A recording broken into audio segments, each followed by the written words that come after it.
here it is, guys. The YXZ1000 rear hybrid kit.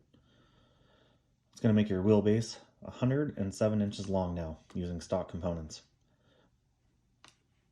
You're going to have a front pivot assembly, which includes basically these tubes here, all of the points for your pivot on the chassis, and then the rear bulkhead assembly.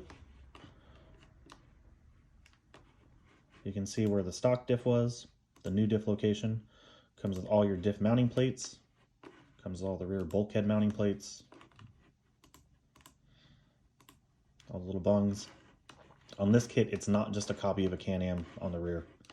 We actually moved all the pivot points. Took a lot of time to get this correct, and it totally changes the scrub and the toe change on the car. We have 0 toe change on a 72. The 64 has a little toe change. The 72 has absolutely 0. A stock Can-Am has almost 1.25 inches. So it is a huge difference. On the 72 kits, you will need to use a stock Can-Am rear shock. On the 64-inch cars, you will be able to use your stock YXZ shock on the rear. So stock YXZ rear shock will work on a 64. On a 72, you will need to get a stock rear Can-Am. I made it pretty much user-friendly. You can mix and match parts from me. You can go online and buy them.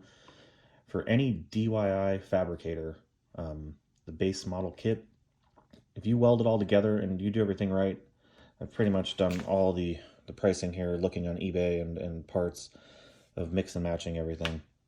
A 64-inch kit you can do for around $2,500, even including all of these pieces.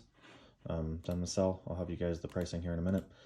On the 72s, the rear shocks are gonna be around $1,000, so you can do it for $3,500.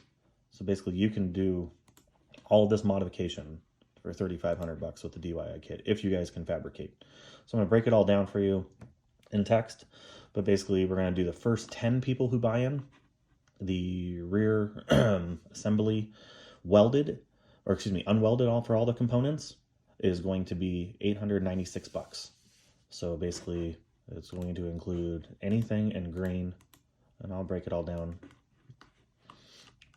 But all of that just chassis components. And then you guys will have to find either you can buy all the rest of the parts through me, or you can find them online. eBay, Craigslist.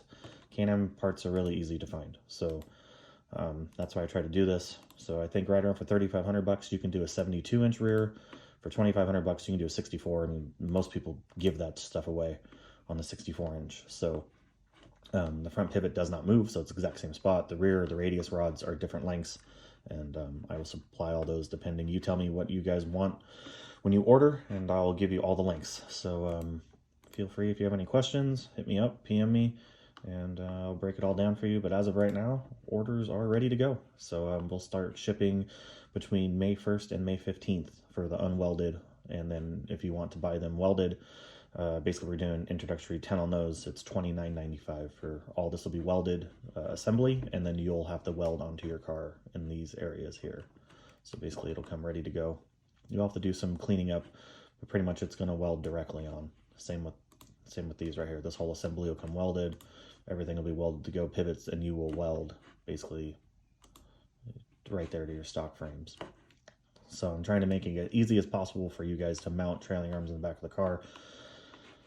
Aesthetically, I feel it's good for what we did. Of course, we could have added a big rear bumper and did all this stuff, but I know a lot of the guys don't want to make the car super long, so I was trying to keep it as short and stubby as possible so the guys in the woods with the 64-inch cars can cruise around, turn around really easy. So yeah, no, there we go. There it is. If you have any questions, please feel free to hit me up, call me, PM me, just post a comment, and I'll answer it as soon as I can. Thanks, guys.